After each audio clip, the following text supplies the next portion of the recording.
नमस्कार मित्रांनो, श्री स्वामी समर्थ. पुस्तकांची दुनिया या आपल्या कथाकथनाच्या यूट्यूब चॅनलवर मी सौ पूनम सोमनाथ पाटील आपले अगदी मनापासून सहर्ष स्वागत करते. सध्या आपण डॉक्टर नरेंद्र जाधव सरांचा आमचा बाप आणि आम्ही ही कादंबरी वाचत आहोत. यातील पुढील भागाला सुरुवात करण्यापूर्वी लगेच आपल्या चॅनलला लाईक करा, शेअर करा व सबस्क्राईब करा आणि आपली मते मला कमेंटद्वारे पण सांगा. तर चला मग कादंबरी वाचनाला सुरुवात करूयात.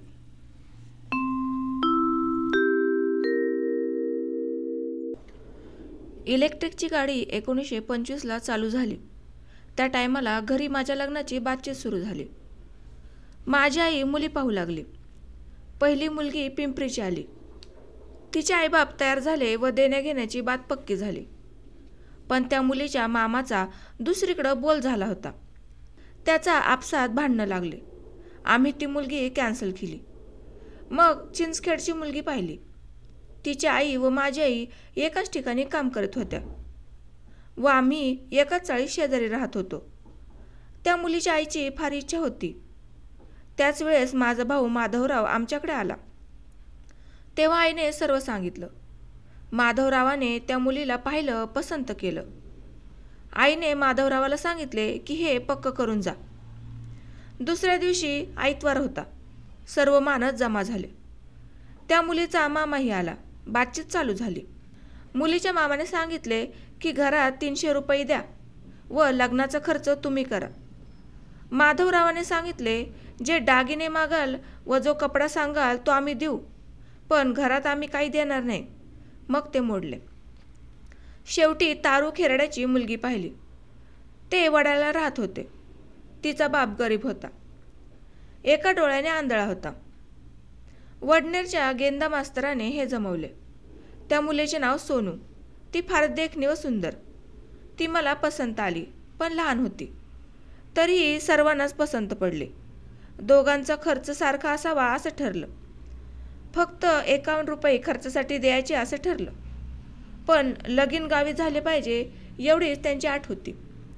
मी लग्नाच्या टायमाला रजा घेऊन गावी गेलो व आई रजा घेऊन गावी आली. त्या टायमाला आई माझगावला इंजिन शेडमध्ये कामाला होती. आम्ही सर्वच गावी गेलो.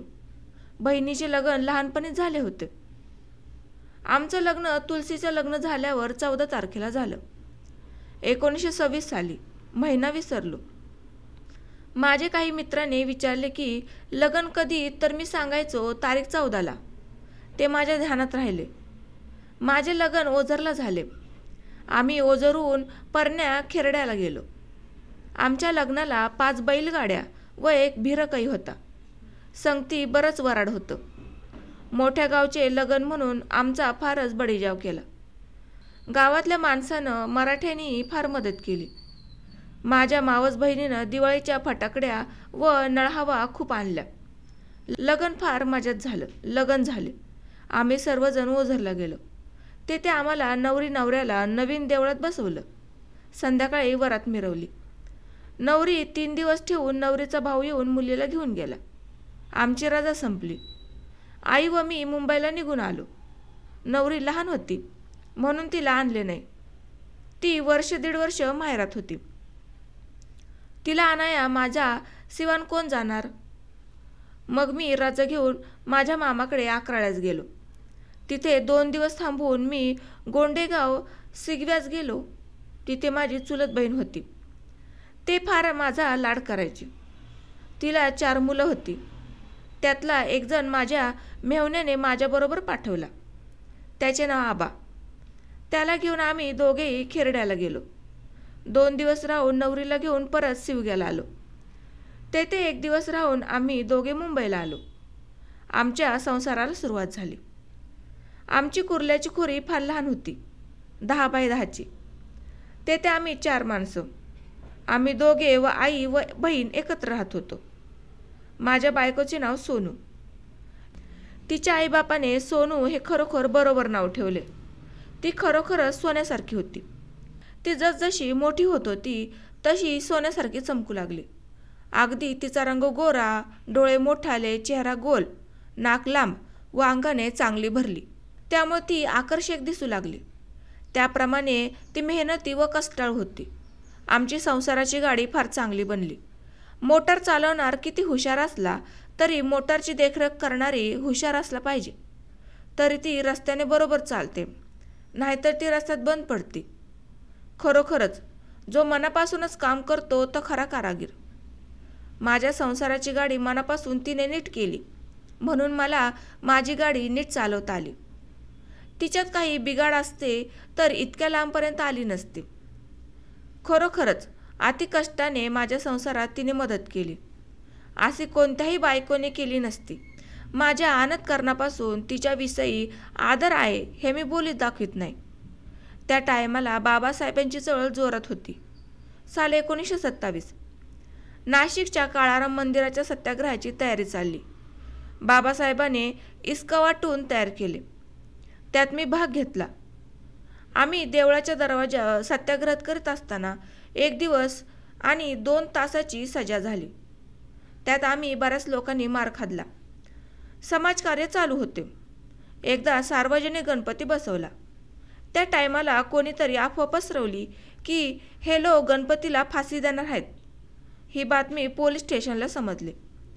एक मुसलमान फौजदार, एक मराठा फौजदार, लोक त्याला राम रहीमची जोडी म्हणत, त्यांनी येऊन व विचारपूस केली. आम्ही आमचे काम शांततेने करून असे सांगितले. त्या टायमाला भांग्याचे बराच इस्काटून होते व आपले बरेच होते. काही सिवडी, नायगाव, कामाठीपुरा अशा अनेक ठिकाणाहून जमा झाले होते. पोलीस ऑफिसरने सर्व गणपती थोपून धरले व आमच्या गणपतीला पहिला रस्ता दिला. आमच्यासाठी 3-3.5 हजार लोक जमा झाले असावेत. मिरवणुकीच्या पुढच्या बाजूला लाठीकाठीचा खेळ, मागे लेझिम वादे, सनया व नाच, त्याच्या मागे बाया व गणपतीची गाडी व काही इस्काउट ठेवले होते. आमची मिरवणूक शांत तऱ्हेने चालली होती. काही लोक मागे पुढे चक्रा मारित होते. मी त्यांच्याबरोबर मागे पुढे जात होतो. तितक्यात त्यांच्या गुंडांनी बोळातून दगड फेकला व गडबड सुरू झाली. इस्काउटने सिट्या फुंकल्या. लोकांची पळापळी झाली. त्याच्यात बऱ्याच बाया होत्या. बाया त्या ननंद भाऊजया होत्या. त्या दोघींचे इस्काउटच्या हातातून काठ्या हिसकावून घेतल्या. आणखी काही बायाने तसेच केले आणि गुंडांना पळून लावले. आमची मिरवणूक चुनाभट्टीपर्यंत गेली. गणपती बुडवला. परत येताना आम्हाला आग्रा रोडने यावे लागले. आपले लोक सर्व आग्रा रोडवर आले तेव्हा इतर लोकांचे गणपतीला जाण्यास परवानगी दिली. मग त्यांचे गणपतीला बुडवण्यासाठी गेले. लोकांनी ह्या 2-3 बायांचा गौरव केला. बहिणीला व बायकोस फुलांच्या माळी घातल्या व त्याचा गौरव केला. फेब्रुवारी 1930ला जायपी रेल्वेचा संप झाला. त्याच्यात माझे काम सुटले. त्यावेळी आई रिटायर झाली. त्या टायमाला आम्ही कुर्ल्याला राहत होतो. कसई वाड्याच्या दादरासमोर आमची 10x10ची खोली होती. त्यात 6 रुपये भाडा द्यावा लागत होता. मी कामासाठी वनवन फिरत होतो, पण काम मिळत नव्हते. तो काळ मंदीचा होता, फार बेकारी होती. एक दिवस माधवरावाचे पत्र आले. त्यात त्याने सांगितले की येसकर पाळी व गावकाम तुझ्यावर आले आहे, तर तू लवकर गावकाम करण्यासाठी ये. मग आम्ही नवरा बायको 3 महिने गावी गेलो. येसकर पाळी केली. हातात काठी घेऊन मी ते काम केले. नंतर आम्ही परत मुंबईला आलो. मी कामासाठी फिरू लागलो. कुर्ल्याहून पाधुनीपर्यंत रोज जायचो. कधी पैसे असले तर गाडीने, नसले तर पायीच जावा यावं लागायचं. आम्ही 2-3 महिने कसे तरी काढले. एवढ्यात आग्रा रोडचे काम चालू होणार आहे असे मला समजले. मी त्याचा तपास केला. तो कंत्राटदार माझ्या ओळखीचा निघाला. त्याने मला 3 दिवसाने बोलवले. काही माणस कामासाठी तयार करून ठेव असे सांगितले. त्याप्रमाणे मी माणसं पाहून ठेवली. त्या टायमाला फार बेकारी होती. माणसं पाहिजे तेवढी मिळायची. तेव्हा आग्रा रोड कच्चा होता. सायन्स स्टेशनच्या काही अंतरावर मालधक्का आहे, त्याच्या काही अंतरावर रस्ता टोल नाका आहे. तिथून काम चालू केले. आमचे काम चालू झाले. काही दिवसाने काम वाढले. मग मी 2 मुकादम ठेवले व काम जोरात चालले. बायांचीही भरती केली. त्याच्यात एक बाई मुकादमीन. बायाला 11 आणे व माणसाला 14 आणे याप्रमाणे मजुरी होती. ते काम चालू झाल्यापासून 8 दिवसात मला पैसा कसा कमवता येईल याची माहिती मिळाली. प्रत्येक माणसाला काम वाटून द्यायचो. एका माणसाला 25 फूट लांब व 9 फूट रुंद खोदकाम मोजून द्यायचो. खालची माती झाडूने साफ करून घ्यायची व त्यांनी कधी बी घरी जायचं. टिकावाने खोदनाने दगड फुटून पायावर लागायचा, त्यामुळे पाहिजे तेवढे काम होत नव्हते व माणसाला त्रास होत होता. मग मी सर्व बायाला सांगितले की काम करणाऱ्याच जागेवर पाणी टाका व ती जागा चांगली भिजवा. खोदताने दगड अंगावर उडणार नाही अशा तऱ्हेने काम करू लागलो. कामगारामध्ये बरेचसे गांजा पिणारे होते. त्यांच्यासाठी मी 8 आण्याचा गांजा आणून देई व तरुण माणसासाठी ताडीच्या बाटल्या देई. बायासाठी 2 शेर जिलेबी देत होतो. जिलेबी 3 आणे शेर व ताडीची बाटली 2 आणे व 3 आणे मिळत होती. सर्व कामगार खुश व्हायचे व झटून काम करायचे. सर्व बाया रस्त्यावर भरपूर पाणी टाकायच्या, त्यामुळे खोदणाराला जमीन भुसभुशीत मिळायची. एक माणूस 30 ते 35 फूट काम करायचा व त्यामुळे ठरलेल्या कामापेक्षा जास्त काम होत असे व ते पाहून कॉन्ट्रॅक्टदाराचा माझ्यावर अतिलोभ झाला. सायन्स स्टेशनपासून ते घाटकोपर पंख्यावाला बाबाच्या दर्ग्यापर्यंत पहिले काम माझ्या हातचे आहे. काही दिवसाने काम संपले. मग मी कुर्ला गावात रस्त्याचे काम केले. ते 1.5 महिन्यात संपले. मग गिरणीचाही संप झाला. कारखाने बंद झाले. लोक कामासाठी फिरू लागले. कोणाला घराचे भाडे देणे मुश्किल झाले, तर मला काम कोण देणार? त्या टायमाला मला बायकोने साथ दिली. ती माचीस कारखान्यात कामाला लागली. बहीणही तिच्याबरोबर कामाला. त्या कामाने दोघींचे हात लाल होत. त्याने फोड येत होते. तरी दोघी नणंद भावजया कामावर जात होत्या, पण मला काम नव्हते. आई मला फार बोलायची. बायको काम करते व नवरा बसून खातो, टुकारासारखा फिरतो, याला काही लाज वाटत नाही. तिच्या बोलण्याने माझे मन दुःखी होत असे, पण मी तिला कधीही उलट बोललो नाही, कारण तिच्या जिभेला डाग होता. मी लहानपणी काही माणसाच्या तोंडून ऐकले होते की ज्याच्या जिभेला काळा डाग असेल तर त्याशी भांडू नये व त्याला उलट बोलू नये. त्याने जर सराप दिला तर तो माणसाला भवतो व त्याचा नाश होतो. म्हणून मी आईला परत जबाब देत नव्हतो, पण माझे मन फार दुःखी होत असे. मी कधीकधी उपाशीच झोपायचो. मला एकाने सांगितले की पायधुनीला जा, तेथे सर्व तऱ्हेचे कामवाले जमतात, तेथे काहीतरी काम मिळते. हे ऐकून मी जाण्याचा विचार केला, पण तिकिटाला पैसे नव्हते. मला लक्ष्मण भैया भेटला. तोही संपात बसला. त्यालाही काम नाही. आम्ही दोघांनी विचार केला की पायाने जायचे. सकाळी काही खाऊन आम्ही पायानेच निघालो. पायधुनीला 9 वाजता पोचलो. तिथं बरेच लोक जमा झाले होते. आम्ही त्यांच्या जाऊन उभे राहिलो. काम कोण देणार याची वाट पाहत होतो. तितक्यात एक शेट आला व आम्हाला विचारलं, "तमे काम जो आहे?" मला त्याची भाषा समजली. आम्ही त्याच्याबरोबर गेलो. त्याने आम्हाला दगड वाहण्यास सांगितले. आम्ही दगड वाहू लागलो. तो निघून गेला. त्याने 11 आणे रोज मिळेल असे सांगितले. आम्ही खांद्यावर दगड घेऊन वाहत होतो. काही टायमाने शेट आला व आम्हाला दम देऊ लागला.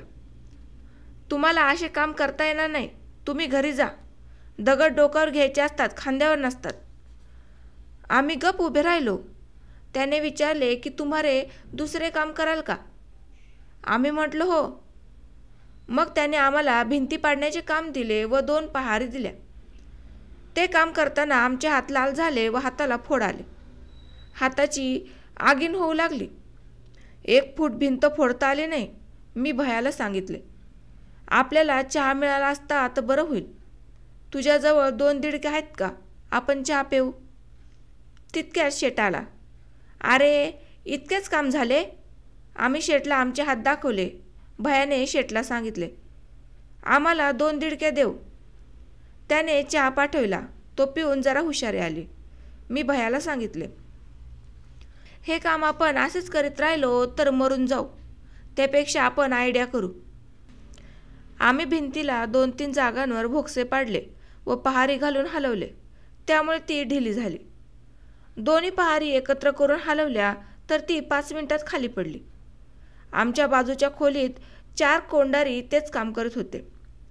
पण त्यालाही 8 दिवसात एक भिंत पाडता आली नाही. पण आम्ही 2 तासात अर्धी पाडली. संध्याकाळी शेट आला. त्याने पाहिले तो खुश झाला. त्याने 11 आणे न देता 1 रुपया दिला. आम्हा विचारले की तुम्ही कुठं राहता? आम्ही सांगितले कुर्ला. तुम्ही फार लांब राहता, रोज या. तुम्हाला 1 रुपया 2 आणे देऊ. 9 वाजेपर्यंत या. आम्ही वरच्या पैशाची तिकीट काढून घरी गेलो. मिळालेला रुपया आईजवळ दिला व हात दाखवले. हाताला फोड आले होते. तिने गरम पाणी केले.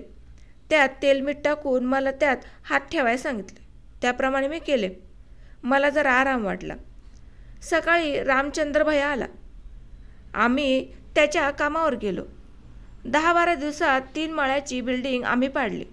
हे पाहून शेठ फार खुश झाला. शेठने आम्हाला 5-5 रुपये बक्षिसे दिले व आमचा पत्ता लिहून घेतला. परत रामचंद्र भैया व मी पायधुनीला जाऊन बसवलं. 2 दिवस आमचे फुकट गेले. तिसऱ्या दिवशी एक माणूस आला. तो म्हणाला, काम पाहिजे का? चला माझ्याबरोबर. आम्ही त्याच्याबरोबर गेलो. त्याने आम्हाला पडावात दगडी कोळसा भरण्याचे काम दिले. 1 रुपया 4 आणे रोज व 10 वाजता 4 आणे व संध्याकाळी 4 वाजता 4 आणे मिळतील असे सांगितले. आम्ही डोक्यावर पाट्या घेऊन काम करू लागलो. दगडी कोळशाच्या पाट्या डोक्यावर घेऊन फळीवरून पडावात टाकायचो. हे काम आम्ही 2 दिवस मोठ्या मुश्किलीने केले. मान व पाठ दुखू लागली. ते काम माझ्या शेकटीच्या बाहेर होते म्हणून सोडून द्यावे लागले. मी एका पारशाच्या जवळ घड्याळ दुरुस्तीचे काम शिकलो. मला मोठ्या व अलारामचे काम येऊ लागले. पण काही महिन्यात ते दुकान बंद झाले. पण एका माणसाला भेटलो. त्याचे नाव राजाराम. तो साधू होता. त्याच्याबरोबर माझी दोस्ती झाली. मी अनेक साधूबरोबर फार असे भजन पूजन करीत होतो. त्यामुळे मला पोथी पुराणाची चांगलीच माहिती झाली. मी एक दिवस राजाराम बाबाला सांगितले की मी घड्याळाचे काम शिकलो आहे. हे ऐकून त्याला बरे वाटले. त्यालाही ते काम चांगलेच येत होते. त्याने व मी एक छोटेसे दुकान सुरू केले. मग मला लहान घड्याळाचे काम करता येत नव्हते. त्यामुळे अडचण भासू लागली. मग त्याने मला मोठ्या व अलाराम याचे काम अंगावर दिले. नगामागे 4 आण्याप्रमाणे मी काम करू लागलो. एक दिवस त्याचे व माझे भांडण झाले, कारण की त्याने मला फसवले. मी 1 दिवसात 27 अलाराम तयार केले. पण त्याने मला 2च रुपये दिले. मग मी ते दुकान सोडले व परत कामासाठी फिरू लागलो. पण काम मिळाले नाही. असे 2 महिने गेले. जीवाला कंटाळलो. आई फार वाईट बोलायची. मी 2-2 दिवस उपाशी राहायचो. माझे मन उदास झाले. मी एक विचार केला की आता जगण्यात काही अर्थ नाही. कुठंतरी जाऊन जीव देवा असे पक्के ठरवून दुपारच्या टायमाला मी निघालो. मुंबईचा रस्ता धरला. साईन व कुर्ला यांच्यामध्ये खाडीत 3 वायरचे मोठे व उंच टावर आहेत. त्या टावरवर चढून खाडीत उडी टाकायची असे ठरवून मी त्या टावरवर चढलो. आजूबाजू व रस्त्याने कोणी नाही असे पाहून वर गेलो. अर्ध्या भागावर गेलो व खाली पाहिले तर खाली एक माणूस रस्त्याच्या कडेला उभा आहे. त्याच्या अंगावर साधूचे कपडे होते. त्याने हाक मारली, बेटा खाली ये, असे करू नकोस. तुझ्या हातून फार मोठे काम होणार आहे, तू खाली ये. हे ऐकून मी खाली आलो व त्याला पाहू लागलो. पण तो सापडला नाही. तो कोठे गेला परत त्याला मी पाहिले नाही. त्या दिवशी मी दिवसभर उपाशी होतो. घरी गेल्यावर मला आईचा धाक. ती काही बोलल म्हणून मी बाहेर फिरून काढले व संध्याकाळी मी साईंच्या बाबाकडे गेलो. दर्शन घेऊन रात्री घरी गेलो. पण आई मला काय बोलली नाही व भांडणही केले नाही. मी जेवून झोपलो. आमच्या घरापासून काही अंतरावर डीटी कर्डक राहत होता. त्याची व माझी चांगली ओळख. त्याने कुर्ला म्युन्सिपाल्टीत उभे राहण्यासाठी नॉमिनेशन फॉर्म भरला. त्याचा प्रचार करीत मी फिरायचो. 1 महिन्यात तो निवडून आला. तो काळ 1933चा असेल. मला कुठेच काम मिळेला म्हणून मी जीव द्यायचा प्रयत्न केला. त्याच्या दुसऱ्या दिवशी डीटी कर्कडकडे गेलो. त्याने मला आणि त्याच्या भावाला आउटर मिशीनवर कामाला लावले. माझे थोडे बरे चालू लागले. पण एक दिवस माझे डाव्या हाताचा अंगठा चाकात सापडला. त्याचा चांगला चुरा झाला. तो दिवस होता 12 डिसेंबर 1934चा. मी 11 दिवस दवाखान्यात होतो. सोनी माचीस कारखान्यात काम करत होती. मी रंगाचे, गवंडी, सुतार असे मिळेल ते काम करून दिवस काढत होतो. त्याच्यातून माझा अनुभव वाढला गेला. काही दिवसांनी आमच्या घरात नवीन विचार सुरू झाला. आईच्या बरोबर काम करणाऱ्या बाया व मैत्रिणी म्हणू लागल्या. वाणी तिनीचा एक मुलगा.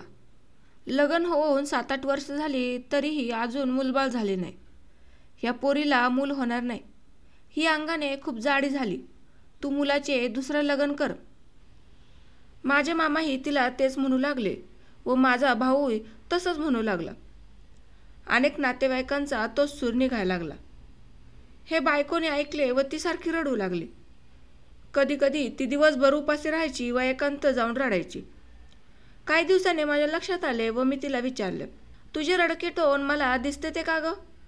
काय झाले ते सांग. मग तिने मला सर्वच सांगितले. आता तुम्हाला दुसरी बायको करायच्या तयारीत आहेत. मी तिला सांगितले, तू हे मनातून काढून टाक. मी परत दुसरी बायको करणार नाही. एक दिवस राजाचा होता. आईच्या कामातल्या बऱ्याच मैत्रिणी आल्या. त्या आपसात बोलू लागल्या. रायबाई, घरात लहान मोठं काही दिसत नाही. बायको चुलीवर जवळ बसून ऐकत होती व पदराने डोळे पुसत होती. मी लांब बसून ऐकत होतो. काही बायाची मजल फार लांब गेली होती. एकीने तर सांगितलं, ही फार माजली, हिला मूलबाळ होणार नाही, पोराचं दुसरं लग्न कर. आई म्हणाली, बाया हो, तुम्हीच त्याला सांगा की शिकवा, आमचं तो ऐकत नाही. एक बाईने मला सरळ घेतलं व माझ्यावरून हात फिरवत ती मला म्हणाली, का रे पोरा, आम्ही काय बोलतो ते ऐकलंस का? सर्व बाया काय म्हणतात? तुझी आई ही म्हातारी होत चालली, आम्ही किती दिवस वाट बघायची? आमचं म्हणणं आहे की तू दुसरी बायको कर व आम्हाला नातू पाहू दे.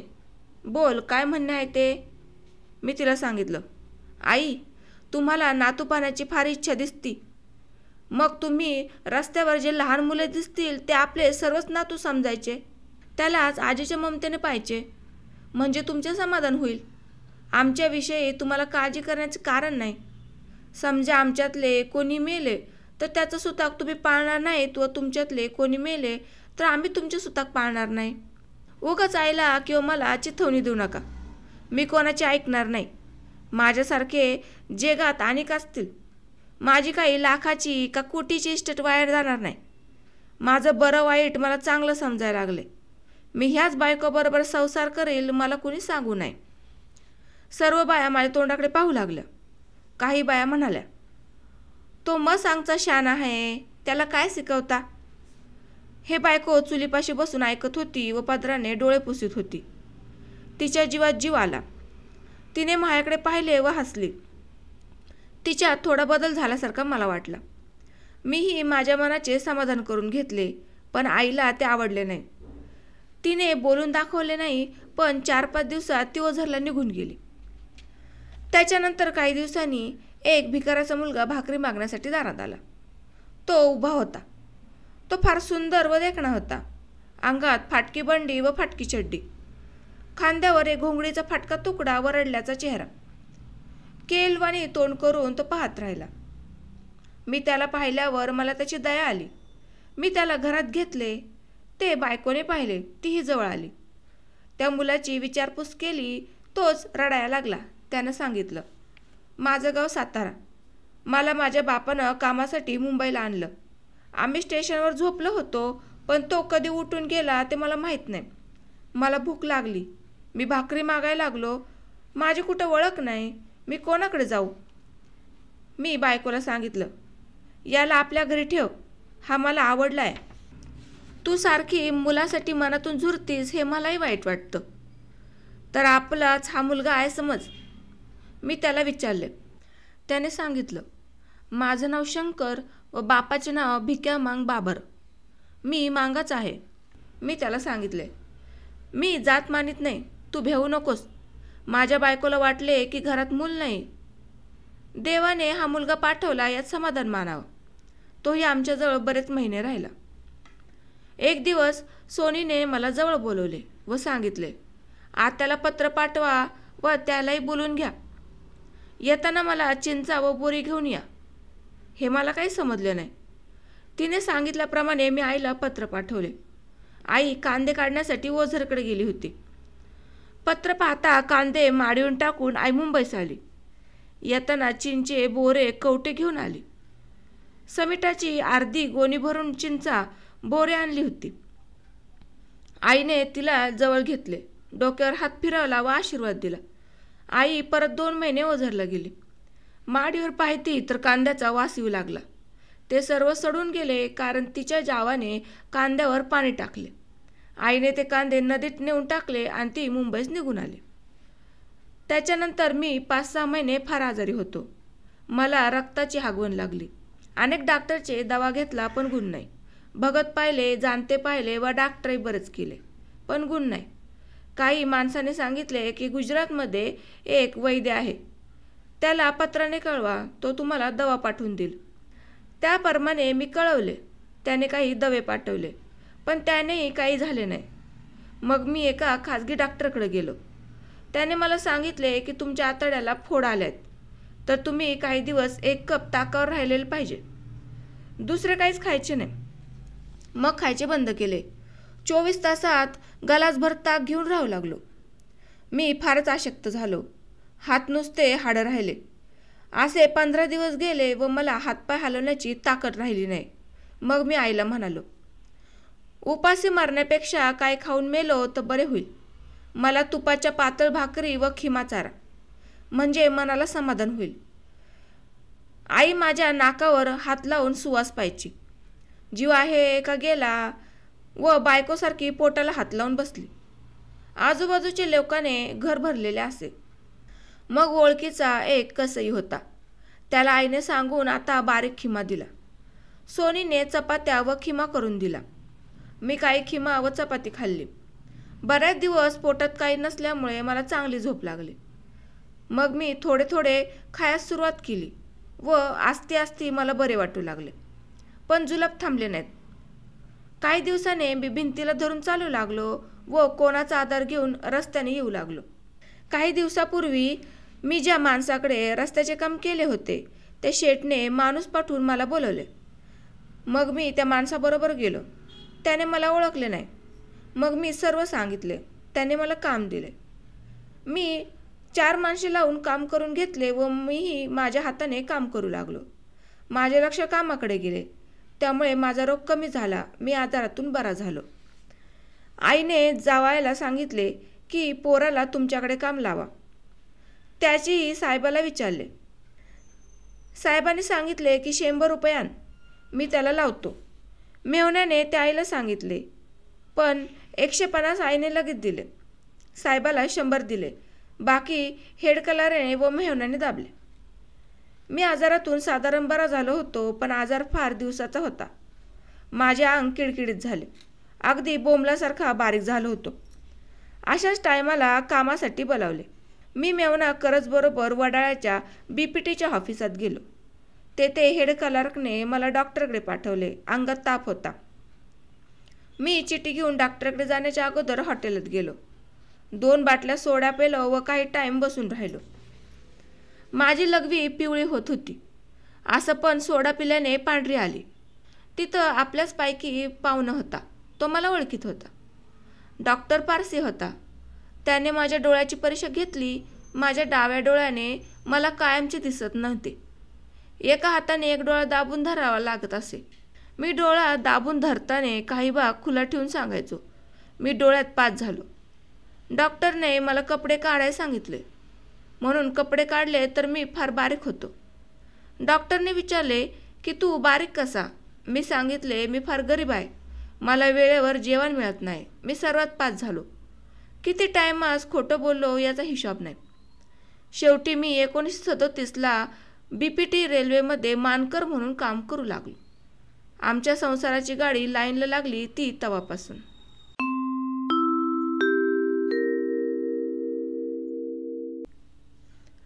तर मित्रांनो, डॉक्टर नरेंद्र जाधव सरांच्या आमचा बाप आणि आम्ही या कादंबरीच्या भागामध्ये आज मी आपला इथेच निरोप घेते.